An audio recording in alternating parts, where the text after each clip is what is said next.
Alunos da Escola de Palermo, dos seus 8º anos B, C e D. Como atividade proposta dessa semana, foi pedido para vocês elaborarem um artigo científico.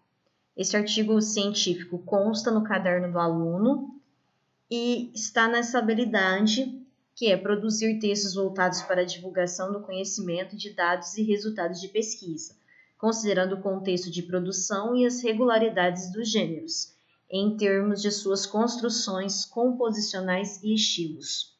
Então, nós vamos trabalhar em torno dessa habilidade. O que vocês vão aprender nessa aula? O que é um artigo de divulgação científica? Qual a finalidade do artigo de divulgação científica? Quais são as características desse gênero textual? E como escrever um artigo de divulgação científica? Vamos lá?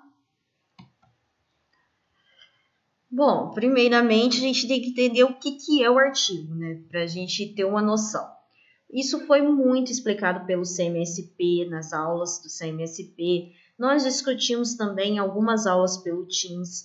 O caderno do aluno tem bastante material. Então, foi uma coisa bem trabalhada mesmo, que dá para vocês pegarem e terem uma base. Coloquei aqui de forma resumida. O texto de divulgação científica é um texto expositivo e de argumentos mais elaborados.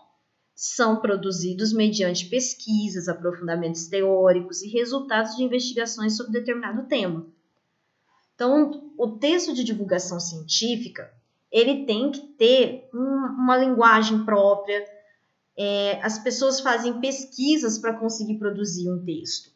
Faz análise, pode ser pesquisa científica, pode ser pesquisa de entrevista com outras pessoas, até ela chegar a produzir o seu artigo de divulgação científica. Mas qual que é a finalidade desse artigo?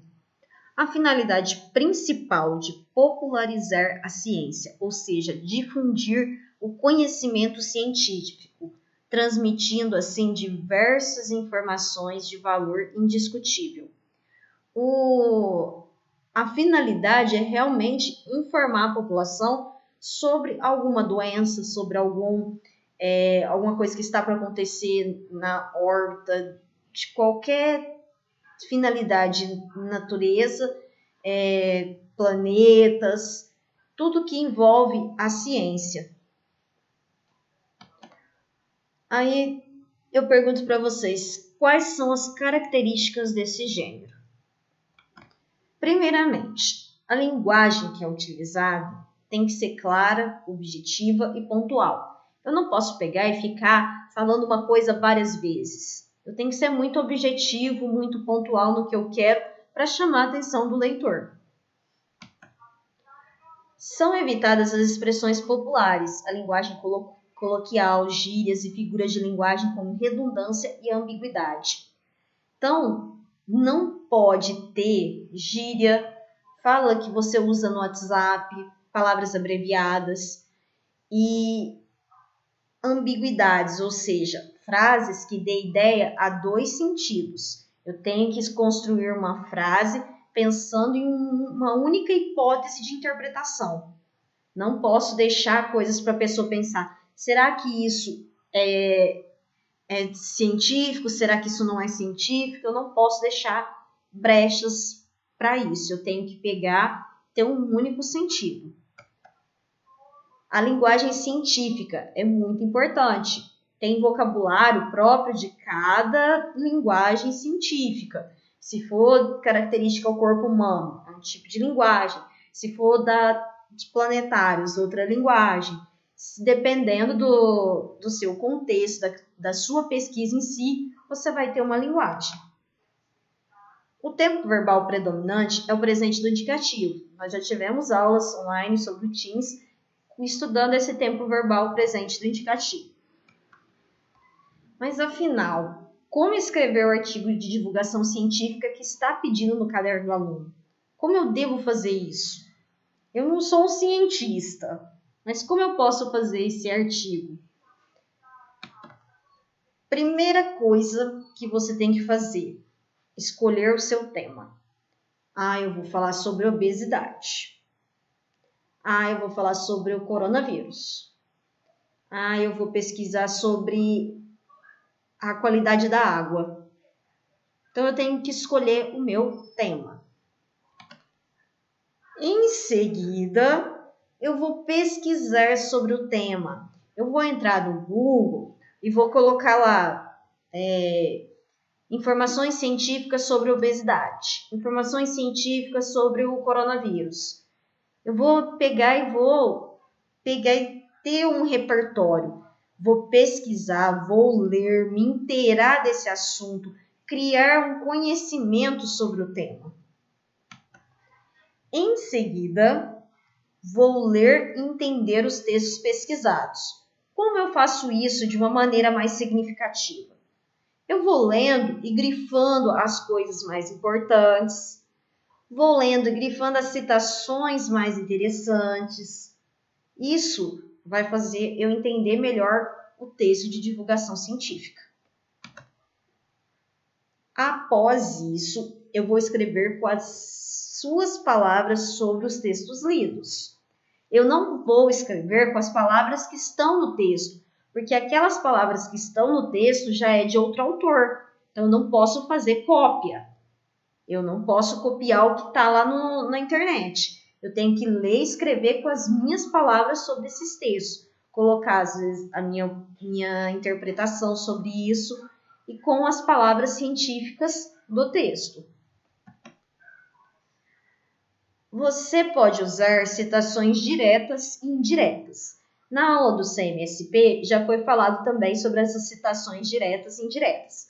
Porém, no final da aula, eu vou retomar isso para ficar bem claro o que é uma citação direta e indireta.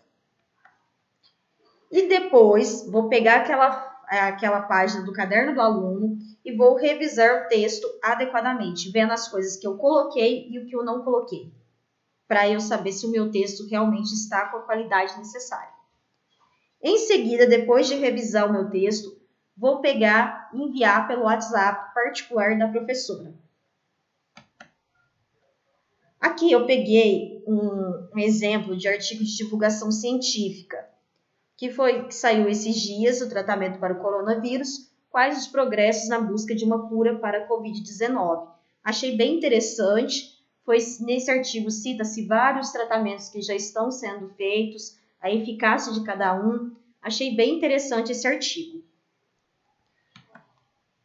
Aí, aqui eu peguei um trecho para ler para vocês se interessarem. Foi publicado dia 1/7. Então, ele é bem atual. Dia 1/7 às 7h25. Ele é bem atual. Segundo aqui a informação, faz 3 meses desde que a Organização Mundial da Saúde, a OMS, declarou que a expansão da Covid-19 pelo mundo havia se transformado em uma pandemia. Era 11 de março e, desde então, um número significativo de estudos foi lançado sobre possíveis tratamentos para a doença. De fato, já houve algum progresso na busca de medicamentos eficazes. Laboratórios em diferentes partes do mundo estão investigando mais de 150 medicamentos diferentes. A maioria já existia nas prateleiras das farmácias e agora estão sendo testadas contra o vírus. Então, eu achei interessante esse artigo, que saiu na UOL, porque mostra o progresso de todas as coisas que nós estamos vivendo nesse momento. Aí, logo embaixo, vem as 3 abordagens gerais que estão sendo investigadas. Estão sendo investigados medicamentos antivirais que afetam diretamente a capacidade do coronavírus de se desenvolver dentro do corpo. Estão sendo investigados também medicamentos que podem moderar a resposta do sistema imunológico. Os pacientes ficam gravemente doentes quando o sistema imunológico reage exageradamente e começa a causar danos colaterais ao corpo. E também os anticorpos, provenientes do sangue dos sobreviventes ou produzidos em laboratórios que podem atacar o vírus. Então, estão sendo avaliadas nessas 3 abordagens. Mais um trechinho do artigo. Quais os medicamentos mais promissores? Eles colocam vários lá. Um deles é a dexametasona, o primeiro medicamento que salvou a vida das pessoas com o Covid-19. Foi reconhecido como um avanço. Os resultados iniciais mostraram que esse esteroide barato reduz o risco de morte em 1/3 para pacientes que precisam de respiradores e 1/5 daqueles que precisam usar oxigênio. A infecção por coronavírus desencadeia inflamação quando o corpo tenta combatê-la. Isso pode provocar uma forte resposta do sistema imunológico, e é essa reação que pode ser fatal.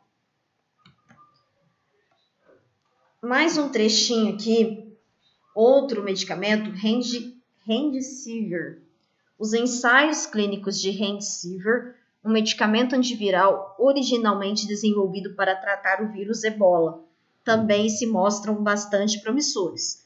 Um estudo liderado pelos Estados Unidos com mais de 1.000 pessoas em todo o mundo descobriu que Remdesivir reduz a duração dos sintomas de 15 dias para 11. Nesse estudo, alguns pacientes receberam medicamento e outros receberam tratamento plácido. E tem muitos outros, aqui eu só peguei um trecho.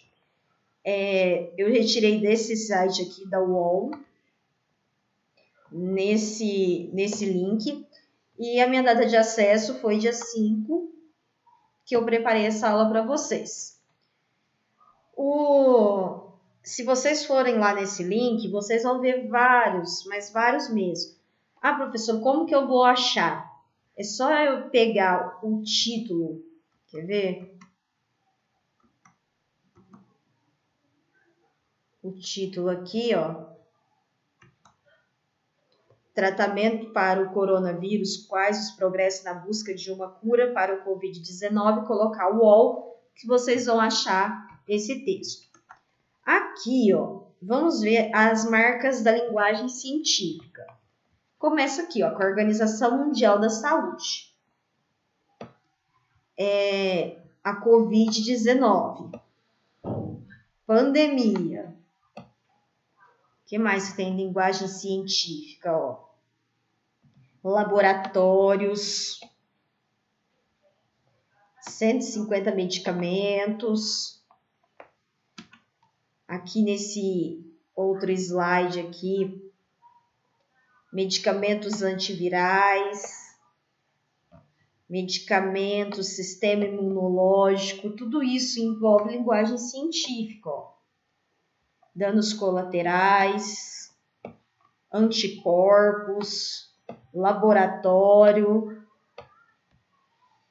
proveniente é uma palavra que é bastante usada também, medicamentos, dexametasona, Covid, resultados é uma palavra bem usada na linguagem científica, a infecção. Aqui tem os ensaios clínicos, tem várias linguagens, um estudo, ó, liderado, várias partes que tem linguagem científica. Agora eu vou falar daquilo que eu coloquei para vocês, da citação direta no artigo de divulgação científica. Isso aqui é um trecho de um outro site que eu peguei, do G1, que tem uma citação que eu posso colocar no meu artigo. Professora, eu sou obrigada a fazer isso? Você não é obrigada a fazer. Porém, se você coloca uma citação, isso mostra que o seu texto tem repertório, faz a sua nota subir. Então, aqui, ó, eu coloquei, ó, uma citação do Edson Luiz Durigon, professor do Instituto de Ciências Biomédicas da USP e coordenador do projeto. Ele fala que os vírus que conseguimos cultivar em laboratório poderão ser usados em um kit para diagnóstico que o Ministério da Saúde distribuirá para os laboratórios centrais da saúde pública em todo o país. Com isso, todos os estados estarão aptos a realizar o diagnóstico. Isso aqui já foi já não é uma reportagem tão recente. Isso aqui já teve já faz alguns dias que teve. Então aqui, ó, o que vocês observam? As aspas, aqui, ó, início e fecha, e tem a palavrinha, ó, afirma. Esse afirma aqui diz que é uma fala do Edson aqui. Então, se vocês quiserem fazer isso no artigo de divulgação científica de vocês, vai ser muito legal, vai acrescentar pontos para vocês. Só pesquisar alguma fala de algum pensador, alguém que está ali naquela busca de curas, de tudo, e citar quem foi que vocês usaram. O exercício que pede aí para vocês, cita aqui na produção textual da página 27, que vocês podem falar da obesidade juvenil, dos riscos da musculação para adolescentes, para onde vai o nosso lixo, que é a necessidade da reciclagem, aquecimento global, as causas e consequências, a importância da vacinação em crianças, jovens e adultos e as consequências de não vacinar. Isso aí é muito importante, e aí eu gostei muito dessa parte, achei isso legal. Aqui, para eu montar essa aula para vocês, eu me baseei no texto da Daniela Diana, texto de divulgação científica, peguei no site toda a matéria, no dia 5. Então, esses slides aqui que eu usei tem referência desse texto aqui. Eu espero que com as explicações lá de passo a passo como fazer tenha ficado mais claro. Se surgir alguma dúvida, vocês entrem em contato com a professora pelo WhatsApp e pergunta. Eu não acho ruim de perguntar, eu acho ruim de ficar com a dúvida, porque o meu objetivo é a aprendizagem de vocês. E qualquer coisa, conte sempre com a professora. Um grande abraço, estou com saudade de vocês, até a próxima aula.